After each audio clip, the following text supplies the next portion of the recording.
Hello student, last lecture में बेटा हमने कैटलिस्ट के बारे में बात करी थी, है ना। कि कैटलिस्ट वो सब्सटेंस है जो रेट ऑफ रिएक्शन को इंक्रीज करते हैं without it self being consume, है ना। बिना अपने आप को यूज किए रेट ऑफ रिएक्शन को इंक्रीज करते हैं रिएक्शन में पार्टिसिपेट करके बेटा।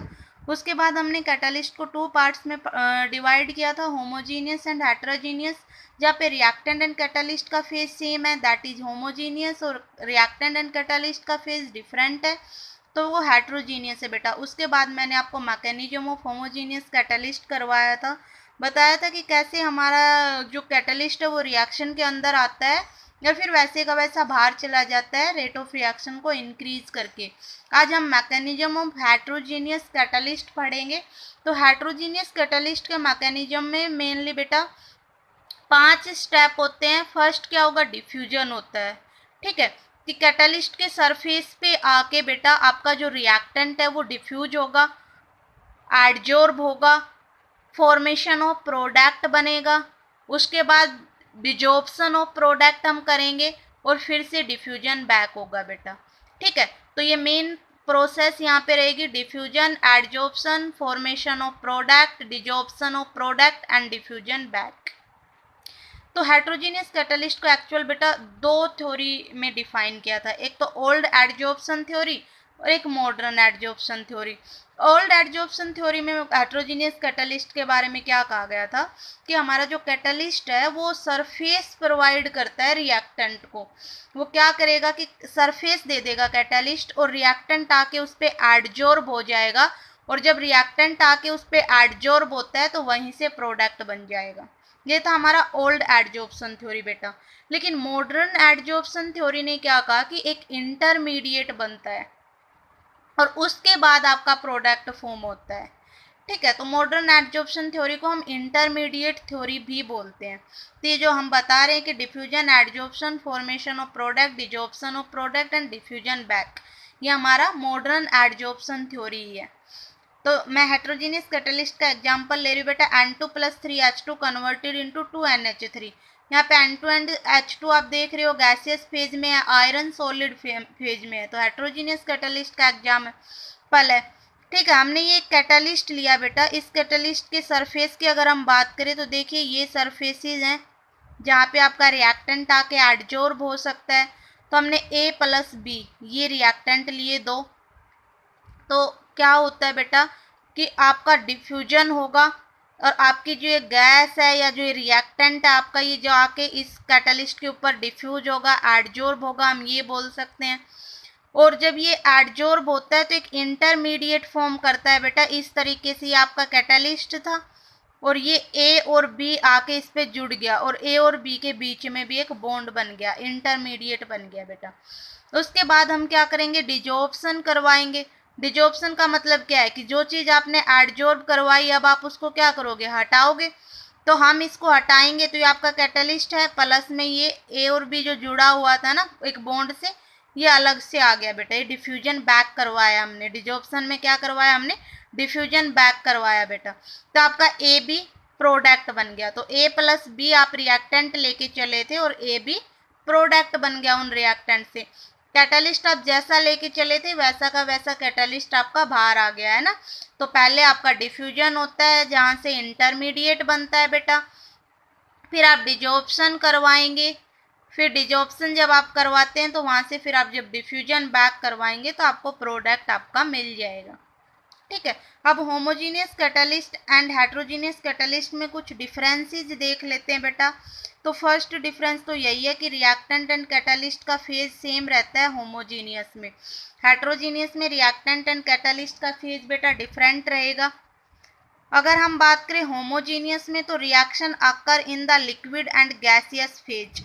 जो हमारा होमोजीनियस होता है उसमें रिएक्शन या तो लिक्विड फेज में होती हैं या फिर गैसियस फेज में होती है।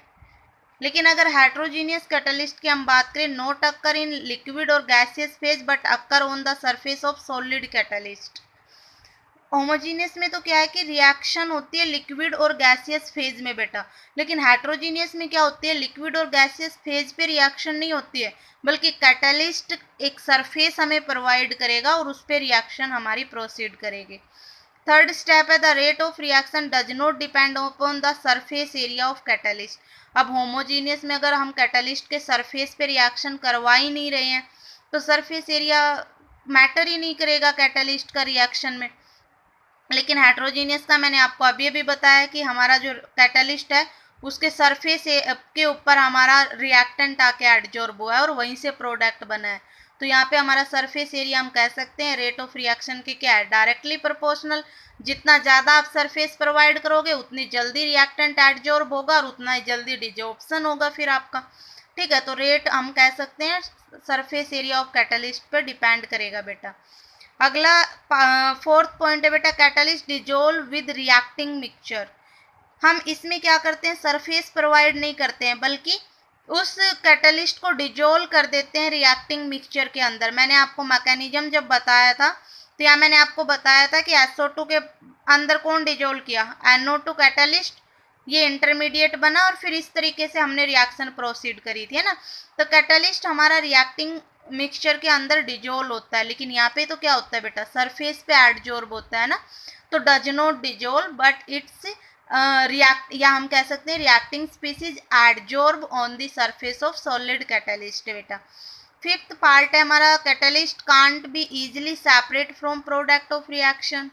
इसमें क्या है कि हम कैटलिस्ट को इजिली सेपरेट आउट कर सकते हैं बेटा होमोजीनियस में, लेकिन हेट्रोजीनियस में हम इजिली सेपरेट नहीं कर सकते। सिक्स्थ पॉइंट है बेटा कि हमारा जो होमोजीनियस कैटलिस्ट होता है उसमें रिएक्शन फास्ट होती है, क्योंकि कैटलिस्ट मिक्स हो जाता है बेटा रिएक्टेंट के अंदर और जल्दी से इंटरमीडिएट बनाएगा। इंटरमीडिएट अनस्टेबल होगा और अनस्टेबल प्रोडक्ट स्टेबल होने की कोशिश करेगी, तो हमारी रिएक्शन फास्ट प्रोसीड करती है। लेकिन जो हमारा हेट्रोजीनियस कैटलिस्ट होता है बेटा उसमें हमारी रिएक्शन स्लो प्रोसीड करती है। तो ये कुछ डिफरेंसेस थे बेटा होमोजीनियस एंड हेट्रोजीनियस कैटलिस्ट में। अगला है catalyst in rate of both backward and forward reaction catalyst does not shift equilibrium, it attain equilibrium fast.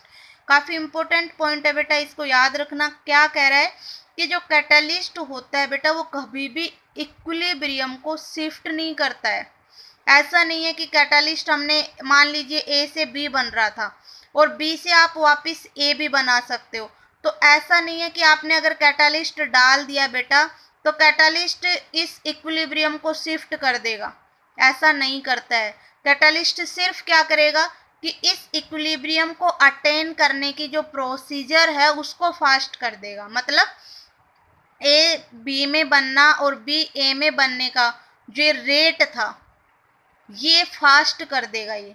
ठीक है, इक्विलिब्रियम जो आया एक जितना A B बन रहा है उतना ही B A बनेगा, तो हम कहेंगे इक्विलिब्रियम आ गया ना। रेट ऑफ बैकवर्ड और रेट ऑफ फॉरवर्ड क्या हो गया, इक्वल हो गया। तो कैटलिस्ट इस रेट ऑफ बैकवर्ड और रेट ऑफ फॉरवर्ड को क्या कर देगा, फास्ट करवा देगा कि जल्दी से बैकवर्ड रिएक्शन होगी, जल्दी से फॉरवर्ड रिएक्शन होगी।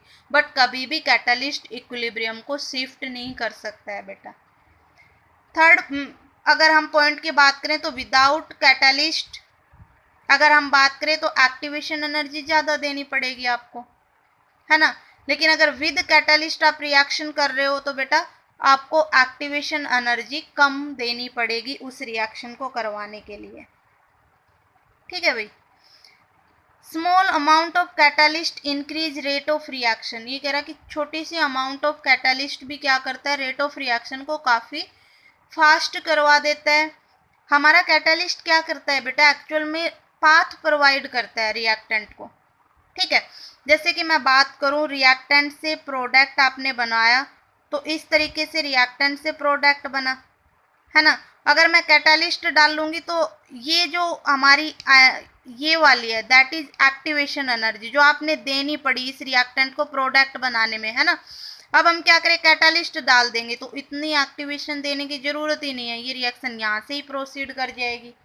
तो सिर्फ विदाउट कैटलिस्ट ज़्यादा आपको एक्स्ट्रा एनर्जी देनी पड़ेगी ना रिएक्टेंट से प्रोडक्ट बनाने के लिए। वही अगर आपने कैटलिस्ट डाल दिए तो आपको एक्टिवेशन कम देना पड़ेगा। या हम ये कह सकते हैं कि कैटलिस्ट बेटा पाथ प्रोवाइड करता है। मान लीजिए रिएक्टेंट से आपको प्रोडक्ट बनाना था, ये आपका रिएक्टेंट है, ये आपका प्रोडक्ट है, और रिएक्शन कुछ इस तरीके से प्रोसीड कर रही थी, ठीक है। अब आपने क्या किया, उसमें बेटा कैटलिस्ट डाल दिया, तो कैटलिस्ट क्या करेगा, ऐसे घूम के जाने के बजाय डायरेक्ट प्रोडक्ट बनाएगा, तो रिएक्शन क्या हो जाएगी, फास्ट हो जाएगी, है ना। तो एक तो हमारा कैटलिस्ट जो है वो पाथ प्रोवाइड कर देता है रिएक्शन को, फास्ट तभी तो हो रही है कि एक शॉर्टकट पाथ में रिएक्शन जा रही है, और एक एक्टिवेशन एनर्जी भी कम देनी पड़ेगी रिएक्शन को करने के लिए। और छोटी सी अमाउंट ऑफ कैटलिस्ट जो होती है वो भी काफ़ी हद तक रेट ऑफ रिएक्शन बढ़ा देता है। ऐसे H2O2 converted into H2O plus O2 में प्लेटिनम की कैटालिस्ट में रिएक्शन होती है बेटा, और जैसे ही हम प्लेटिनम डालेंगे रिएक्शन काफ़ी फास्ट हो जाती है। Catalyst does not effect energy of reactant and product. मतलब देखिए बेटा, मेरा रिएक्टेंट इधर था, मेरा प्रोडक्ट इधर है, कैटालिस्ट ने सिर्फ क्या किया, इस पाथ को मतलब एक्टिवेशन एनर्जी इतनी थी उसको इधर कर दिया, लेकिन रिएक्टेंट की एनर्जी देखिए अब भी इतनी है, प्रोडक्ट की एनर्जी भी अब इतनी है, सिर्फ आपने क्या किया, इस एक्टिवेशन को कम किया है बेटा।